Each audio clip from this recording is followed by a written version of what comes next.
from our understanding and from our research, we are the first FDA-cleared fat processing device in the U.S. to have conducted a human clinical trial using this fat processor for facial fat grafting for mid-face and nasolabial folds. So that would be volume augmentation.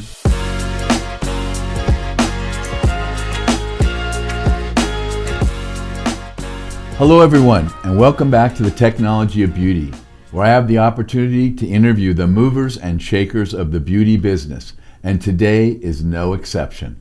Today I have Ahmed Zabi, who's in the studio from the company Centr. Centr, yeah. And he's come in. Where'd you come in from? So I came from Irvine, California, but I'm flying out today to Philadelphia. We got a procedure going on over there in Philly. Right, yeah. That's right. And we're gonna get back to definitely. that. Okay, so you came up from Irvine, Yep. Orange County, Yep. my home area where Exactly. I grew up. And I noticed, where were you born initially? So I was actually not born in California. I was Okay. born in Toledo, Ohio. So we moved here back in 2006. My mom was sick. She had family members out in California. So we wanted to be close to them.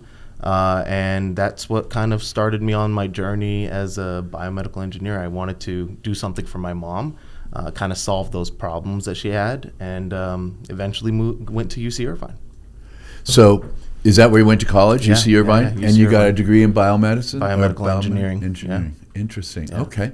And then when you finished with that degree, what'd you do? So we started our company straight out of college. This company? We College? started Centr straight out of college.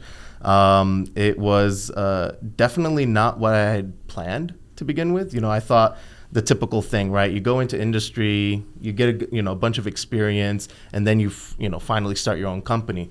But this was flipped on its head. So in our final year, so I took a fifth year at UCI, and I think everything happens for a reason. Yep. I took a fifth year at UCI, and in that year, UC Irvine decided, or at least the biomedical engineering department decided, we're going to make the program called the BioEngine program. So it's a kind of a snapshot of what Josh Mackauer does up in Stanford with the biodesign program. Right. So UCI had a bunch of IP that was just sitting on the shelf, and they were saying, hey, students, we're going to give you guys projects, go out there and start a company.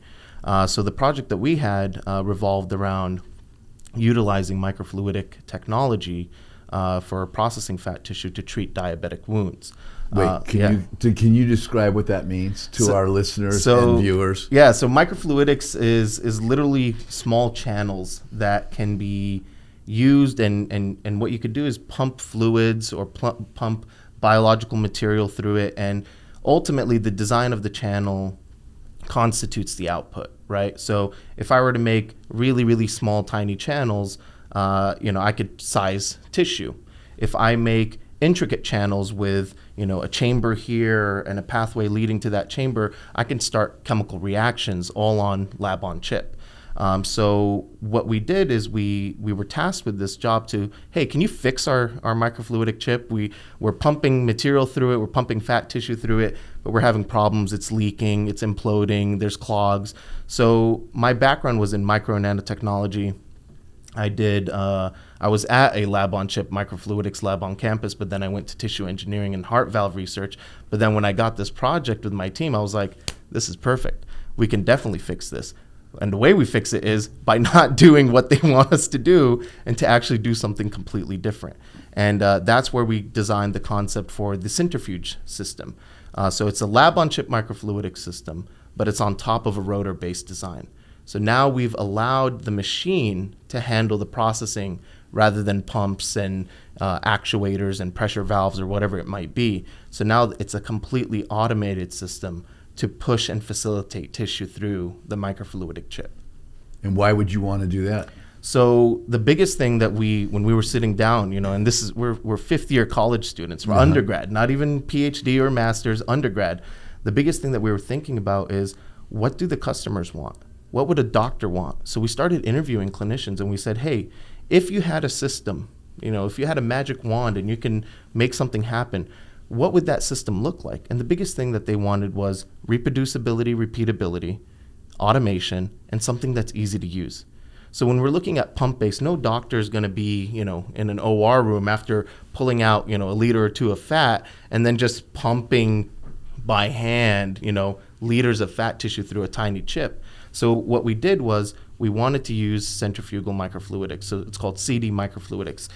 In the real world, it's a small, tiny cassette, like a CD that you would normally put into a computer, but it has micro channels etched inside of it. So it's normally used right now in low resource environments in like Africa for like malaria testing, et cetera. But we took the concept of the rotation and put on top of it the lab-on chip. So now we have a rotator that is able to take consumables like the centrifuge system and process small to large volumes of fat in a matter of minutes. Okay. And why would you want to do that? So so when we first started, the research was showing that fat tissue has a lot of intrinsic natural healing capabilities. It could be used for cushioning, for supporting. It could be used for repairing of damaged tissue. So the fat cells that we were working with initially in the beginning stages of our company were to be used to re-inject it back into a diabetic wound. So my mom being a type 2 diabetic, it was close to my home in the sense that, hey, this is a project that I can get behind. This is a project that I can put 150% effort. And through that and through the course in my team, we started processing the fat cells. We started microsizing them. We started seeing a lot of the innate healing capabilities of those cells being expressed, whether it's through assays or flow cytometry data that we were conducting. And we, so as I said, we graduated from undergrad. We got an NIH grant probably about a year and a half after we started the company officially. And so I got a call from one of my program directors at NIH, and they're like, hey, I think you're the youngest NIH grant recipient in the U.S. straight out of college. You're an undergrad, and it put a lot of pressure on me because we had to perform because we can't make this grant fail. And through that grant, we started testing on diabetic mice, and we saw an amazing capabilities in reducing wound healing time. And then fast forward, we started a human clinical study in diabetic wound healing, and we've seen wound healing capabilities as fast as 6 days. But the pathway through the wound care process is long and tedious with the FDA. So we focused during COVID. We basically fired ourselves and put all of our money into getting our FDA clearance on the centrifuge system, and that's been that's been worth it. Okay, so how did you transition to the aesthetics space? You were in diabetic foot ulcers. Yeah. And somehow, how do you help aesthetics? So great question. Through the diabetic research, we had to partner with local plastic surgeons. That's how we got the fat tissue to study and analyze it in our lab. Sure, from liposuction. Exactly, right? From liposuction. So our first plastic surgeon was Dr. Afifi, who you know. Yep. She was she was our first plastic surgeon. She was really excited about the project, but she was, like, hey, just let me know if you ever, need more help and understanding of the field. Again, because we were wound care. And then we went on to get more plastic surgeons like Dr. Saifi, as you know. And through that relationship, we started to express, hey, guys, this is what our device has been doing. What do you guys think? And they're like, hey, we could definitely use this in the aesthetics field. Even though it's always been a plan, we had our business plan modeled out to eventually enter aesthetics. Mm-hmm. We thought, this is the perfect timing. You have COVID shutting down all practices. You have clinical trials being delayed. Everything COVID related was being prioritized. So we saw this as an opportunity. Let's focus on getting our FDA clearance. We got our FDA clearance in July of 21, I believe. And what was your indication? So it's a very broad indication. We're cleared in over 11 surgical specialties, ranging from orthopedic down to plastic and reconstructive surgery. Okay. Yeah, so the use of our system to harvest, concentrate, and process fat tissue in a minimally manipulated way. That's the indication? Well, that's a... Sort of paraphrasing. Paraphrasing, because the indication's a very long one. Of course it is. Okay, so what's happened since then? So since then, so the second we got our FDA clearance, we got approached by a major strategic. And they wanted to find out a little bit more about our project, especially with like volume processing. So we weren't at the capabilities that they wanted at that time, but since then, we have now expanded our product to be able to process up to a liter and a half of fat tissue in a matter of minutes. It's not that specific product line is not yet on the market. We're about to submit hopefully this year. However, with this, we've been able to test it on, from our understanding and from our research, we are the first FDA-cleared fat processing device in the U.S. to have conducted a human clinical trial using this fat processor for facial fat grafting for mid-face and nasolabial folds. So that would be volume augmentation? Volume augmentation, so a more natural alternative to a synthetic filler. And we treated about 20 patients. Okay. So this treats the fat, and do you need a centrifuge also? No, so we have our custom-made fat processing unit, which is that rotor-based system that I mentioned. So this is the consumable set. So you fill it up with the fat tissue, and you literally load it into the system, close the lid, press a button, it'll do the processing for you. Once it's done, open the lid, pull out the consumables, draw the fat out, attach a cannula, and inject. Can this be helpful in harvesting exosomes? So very good question, kind of putting a regulatory hat on.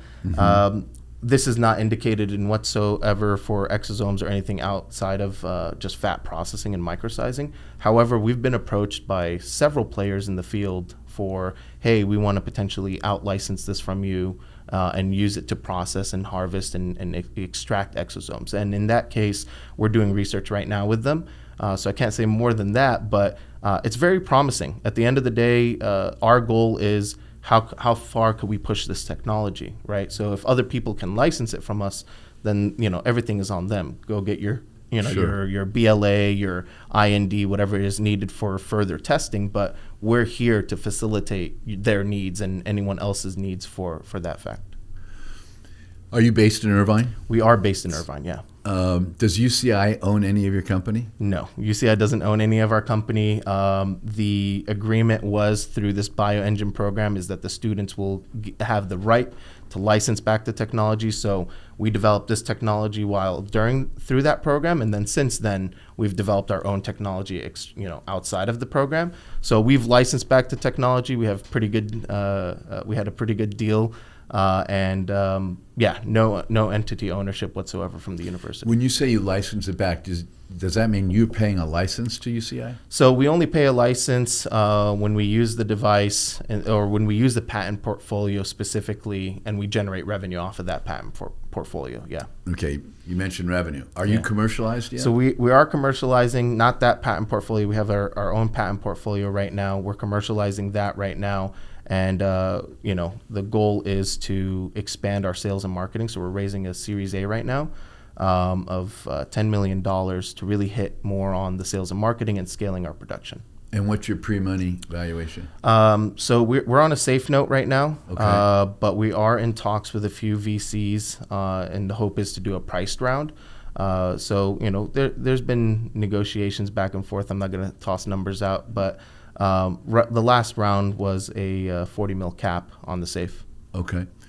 And earlier on, I was mentioning Dina and TrueFacial. Yeah. How could this technology help TrueFacial? So similar to, as I mentioned, with other companies that are using our technology for a variety of other applications, we've been approached by various entities like in the PRP space where they want to use our device to process PRP. So what the device does at the core of the device is it mechanically stresses out the cells, but in a gentle way. So you're not destroying cells, you're maintaining a lot more of the cells, high cell viability, high cell count, etc.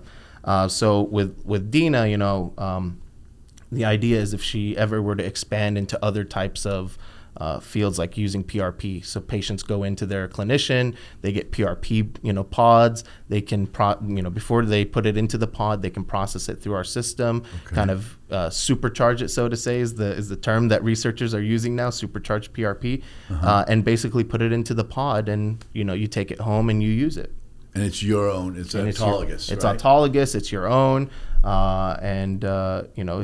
it's a rather than doing a vampire facial in the office, you can, kind of do it, in your house.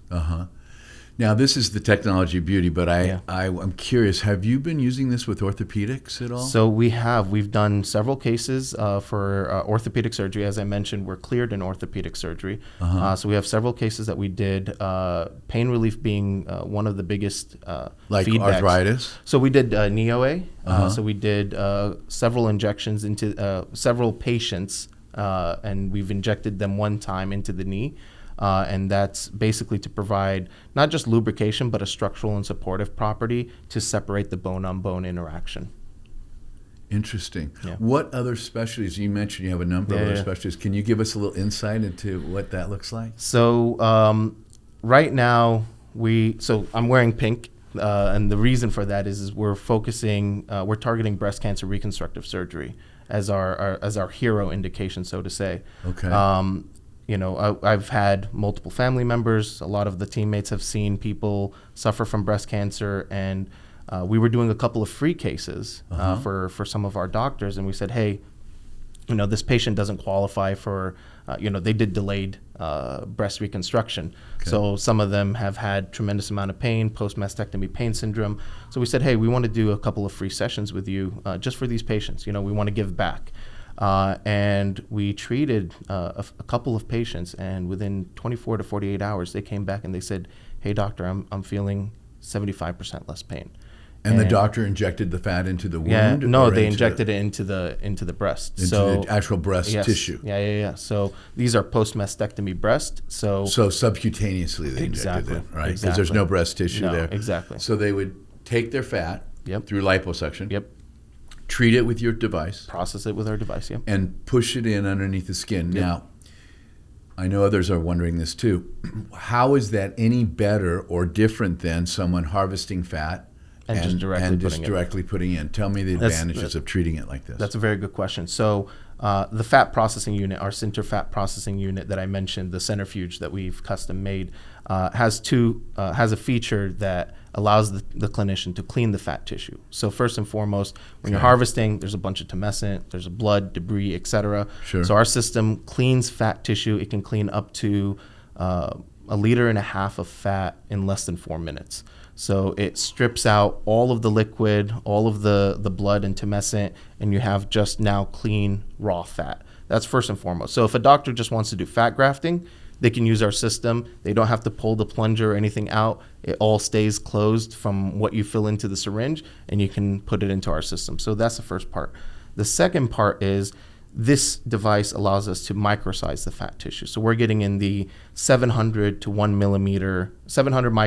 millimeter range. It's more averaging around like 700 to 800 microns. And the benefit of that is when you're injecting it back in, what we've seen, at least through our studies, and obviously more studies are needed in general, we've seen higher retention rates. We've seen better, what's it called? Cell viability? Cell viability for sure. Less tissue contracture post-injection. So we believe that by processing the fat cells, you're releasing a lot of the natural growth, the natural healing effects of the fat cells, but at the same time, it's allowing the fat to really fill in the gaps rather than just putting a chunk of fat in. Because with a chunk of fat in, blood supplied to that chunk of fat, it decreases its chances of survival. Eventually, it shrinks, becomes necrotic at the center, and then whatever volume you're left with, I think it's like the industry average is 30 to 70%. That's what you're going to get. So, and we're not saying that this is only a one-time treatment. The patient did come back for her 6-month follow-up, and she asked the doctors, like, hey, I love my results. I love the lack of pain that I'm receiving from this. Can we do more? And the doctor's like, hey, let's let the fat, still take a little bit more, and then we'll do a second session if you want to. And the beauty of breast cancer reconstructive surgery is that through the current laws in medicine and Medicare, there's reimbursement codes for it. So we have been going through that pathway for either delayed or on-site post-mastectomy treatment using fat tissue. Okay. And you're saying this could even be covered by a third party? Yeah. So insurance company? for example, we have several hospitals that we're in there right now. So if a plastic surgeon wants to use our device, they just call. They tell the the purchasing department, hey, we want the centrifuge system. We go in or we sell it to them, and then they use it, and we get paid off of it. Is anybody using this for BBLs? So we haven't done. We did. I think 3 BBL cases. I mean, we're pretty early. We've done about 70 procedures total thus far. Majority of them being in the face. We have done BBLs, and some of the doctors that we're working with, they process half of the fat and they mix it with just the clean fat, and they've seen pretty good results off of that. And why would they mix it with the clean fat? To keep the volume up? To keep the volume up, the idea is that they kind of like a little bit of both, the micro size, but they want, a little bit more clustered fat. So it's whatever to their liking, right? We don't come in and we don't change how they do their business. We come in and we just provide a better tool for them to use in their business. And the adipocytes after treatment with this, they're intact, they're viable. Yep. So we've looked at them. We're in the 90+% range on cell viability. We have, everyone thinks, centrifuge, you think, very high speeds. No, we have a proprietary speed. We don't announce it to anyone. So our centrifuge machine is, you just press the button. You can't customize. You can't say, I want, 10,000 RPMs or whatever like that. You guys are in control. We're in control. So that was the other thing, is that doctors have always told us, is like, hey, I bought this new machine, but it tells me like I can input it. I don't want to deal with that. I don't want to have, my tech accidentally put, 5,000 RPM if I wanted 500. So we took a step back, and in our engineering days, we were like, hey guys, we cannot have clinicians have to customize this thing for themselves. So let's just have a preset parameter. They press one button and everything's taken care of from there. Interesting. What's the future hold for Centr? So the goal is always to grow the company and hopefully exit. So right now we're focusing on sales and marketing, as I mentioned. We're focusing on partnerships with other companies. As I mentioned, that we were approached by a major strategic. They've come back a couple of times to talk with us. So I think right now the biggest focus for them is sales and marketing, if we can really make that dent in the market. And partnerships with other local clinicians. We've orthopedic surgeons have hit us up. We've had dermatologists hit us up. We haven't publicized it yet, but we have a product just for the derms that they're gonna really, really love, and it's really derm. I don't want to say derm approved, but definitely their voices have been heard in this product, and I think they're gonna really love it. And we're gonna be starting to roll that product out in the next couple of months. And if somebody watching or listening to this program wants to get involved in your company, you mentioned you have a Series A going on with SafeNotes. Yep. How would they do that? So if they're interested, they can contact us on our website, so www.syntrhealth.com. That's SYNTR health.com. We have a button there that says Become a Partner. You can contact us through there, or you can contact us via LinkedIn. I think we're LinkedIn. We also have Twitter and Instagram. Facebook, I rarely use Facebook anymore, but they can contact us on any of our social media platforms. And we're always looking to expand our use cases. We've had a lot of plastic surgeons that have hit us up like, hey, I want to use this for the hands, or I want to use this for tumor resectioning. Mm-hmm. So we're very on top of that, because we believe that our product really has that limitless applications for whatever the clinician's needs are, right? And we pride ourselves on doing that, because at the core, at the foundation of Centr was always listening to clinicians. Mm-hmm. Are you building a sales force? So we thought about it, and we said no. We're working right now to secure a couple of contracts with distribution partners that have a built-in sales force. Obviously, cost is a factor. Sure. So, but right now I am the sales force. As I said, I'm going out to Philly to do a procedure with one of the doctors out there, one of the plastic surgeons out there. So, as the CEO of a company, you kind of wear all the hats. Sure. Until you reach that kind of that project, the rocket ship to the moon kind of phase. And then you can really bring on the people that are necessary to really grow and build out the company. So early on, are you going to do 1099s? You mentioned distributors. So yeah. So independent distributors. We actually have a federal supply schedule distributor right now. Okay. So we have our foot in the door with the VA health care system. But the difficulty is one VA is one VA. You gotta have relationships with different ones. We haven't sold yet into the VA. We're planning to build that pipeline out more, get the connections, get the contacts, and then start. And would selling. that be for wound healing?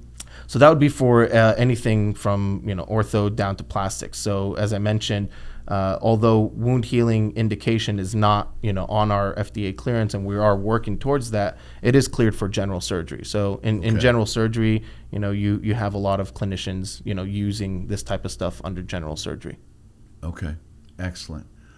Well, it's been wonderful having you on the show. Thank you. I wish you the very best. It's a very interesting technology, and I look forward to following you and using it if I could. But I would love it. Yeah, let me know. Okay, I will. Have a safe trip back to Philly. Thank you. Be sure to tell Dr. Bloom hello from me. I will. He's also working with Dana. Yeah, and True Facial. Yeah, and he's a great guy. No, he's amazing. Yeah, absolutely.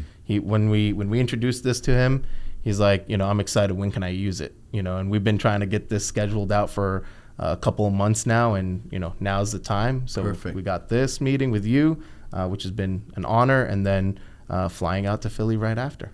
Okay. Well, again, thank you very much for joining us, and thank you very much for joining us here on this episode of the Technology of Beauty, where I have the opportunity to interview the movers and shakers of the beauty business. And today was no exception. We'll see you every Tuesday. Take care.